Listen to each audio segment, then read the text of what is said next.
right, everybody, my next guest is an Emmy award-winning reporter and the co-host of 2020 on ABC. He's also the author of this fascinating new book on the 9/11 plot, The Cell. Please welcome John Miller.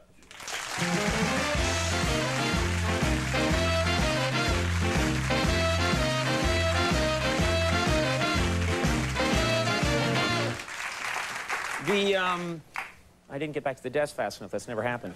I'll sit down slower next time. Yeah, you got right into your seat. The band quit, because I guess they're paid by the second. And I was like 30 feet from the desk. Very awkward. It should never happen.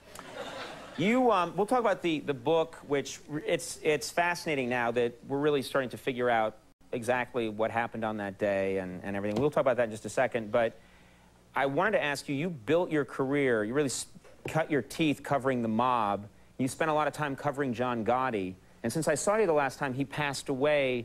Is there any way you can sum up his character in any way for us? Yeah, in the context that, of course, he was a gangster and that he was responsible for numerous murders and ran a criminal empire. That part seriously. Aside from that, he was very much, I guess, whatever it was like covering Al Capone in the 20s, that's what it was like for me covering John Gotti during that time. And he was tough. He was stylish. He had the clothes and the aura. I remember, in particular, after he was sentenced to life in Marion prison, he was so tough, he never lost his sense of humor. Here was this guy convicted of all these murders, of running this criminal empire. He wasn't afraid of the FBI. He wasn't afraid of the mob. He wasn't afraid of any other man. People said that he wasn't even very fearful when he was, dying eventually of cancer, that he didn't seem to, he seemed very tough in the face of that. Fearless to the end. There was one thing he was afraid of, which very few people knew about. He was deathly afraid of flying. And he always took the train down to Fort Lauderdale and, took the train back. And here they have him with shackled in front, leg irons. He's taking these baby steps. And they're taking him off to prison. They take him off to prison, and they get him out of the van. He doesn't know where he's going. And they bring him onto this airfield at LaGuardia Airport, and there's this small government propeller plane, and he's taking these baby steps in the leg irons, and he suddenly stops, and the two U.S. Marshals jerk to a halt, and they look at him, and he says, "Hey, maybe we could get the judge. You think it's too late to say I'm sorry?" It took that, yeah. But that's what I mean. He had a sense of humor that way. You listened to, yourself listened to a lot of wiretaps in all the time that you were covering the mafia.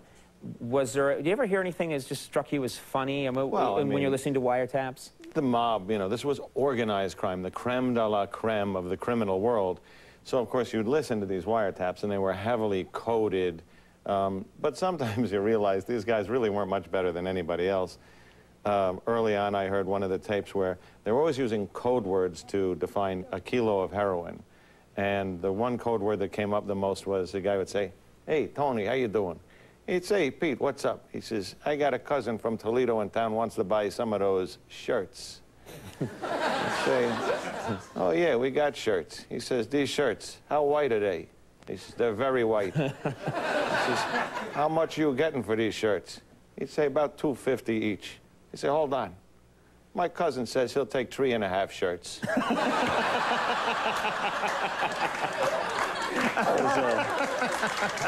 There was one... Slight flaw in the code, yeah. Well, no, I mean, you're sitting there trying to crack this code because, they're the very best. Right. Like the time I was sitting in a trial once, and there was an allegation that one guy was trying to sell some other guy contraband, and he says, "Hey, how you doing? I'm going to meet you at the place. You're going to bring the ting, right?"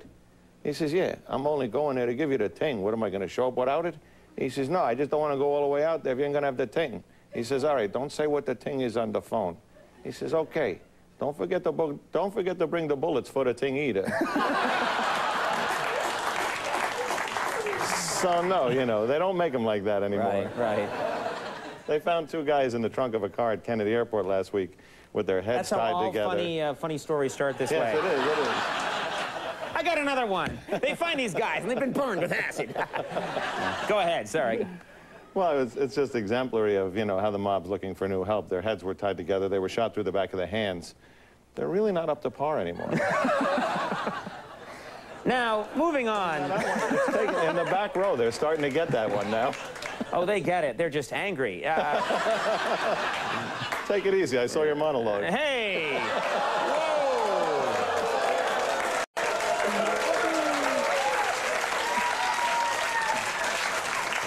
Now I'm never going to make it out of here alive. I was about to get you back, and then I noticed there's a police shield on your ring. So I'm going to leave you alone. You were on the show in January, back when we were friends. And no, you were on the show in January, and I asked you, because you were one of the last people Western journalists, you're one of the only Western journalists who ever interviewed Osama bin Laden. You're one of the last to see him and talk to him. You were the one that he told he wanted to, declare war on America. You said at the time in January that you thought Osama bin Laden had been killed in the bombing at Tora Bora. Do you still feel that way? I felt that way at the time because he was off the radar screen and he hadn't sent out another video. There had been no new threats. And this is a terrorist leader who had certainly a sophistication about how to use the media and a bit of an ego, too. But now, I now think he's alive because it's been too long. There's a $25 million reward out for him, dead or alive. Afghanistan is a place rife with warlords and militias, and there's U.S. patrols and special forces, and no one's come up with a body or any sign of a body, despite that reward.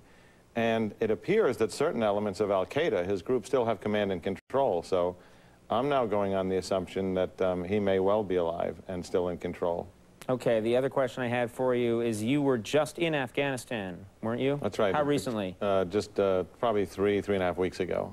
Okay, well, the president, Hamid Karzai, there was an assassination attempt, and it was, I guess, thwarted because he has not only his own bodyguards, it was one of his, I guess, bodyguards or someone in his unit. Actually did the shooting. Who did the shooting, and he has American protection. He's protected by U.S. Special Forces. They're operating in plain clothes, but, they're a bunch of crew-cut guys with sunglasses and M16 machine guns with laser sights on them. So they're not exactly undercover. Yeah. They probably stick out there a little bit. Yeah. A little bit. Yeah. Do you think that's a situation that is going to... I mean, is this an example that that's a situation that's going to deteriorate the minute America pulls out? Or do you think there's hope that that government can actually get up and going and be a sort of endemic part of that country? When I was there, I asked that question to General McNeil, who was commanding U.S. forces there. I said, if you pull out here, what happens? And he said, we need to build this country an army. It took the United States 200 years to build the army it has now, and I think it's the finest. This was him talking. He said, I need at least 2 years with my trainers and people to formulate this one.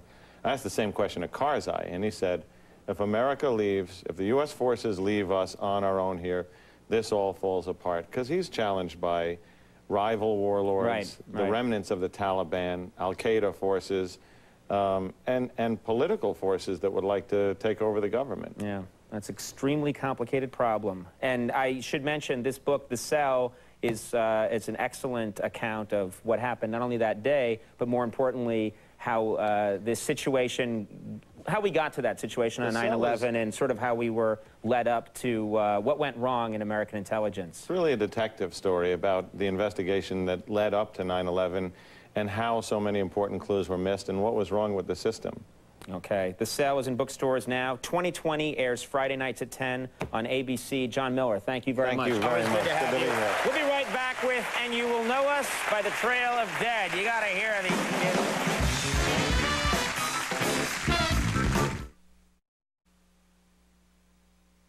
Well, folks, that's our show. Thanks to all our guests. Stay tuned for Last Call with Carson Daly, and we will see you tomorrow. Bye-bye.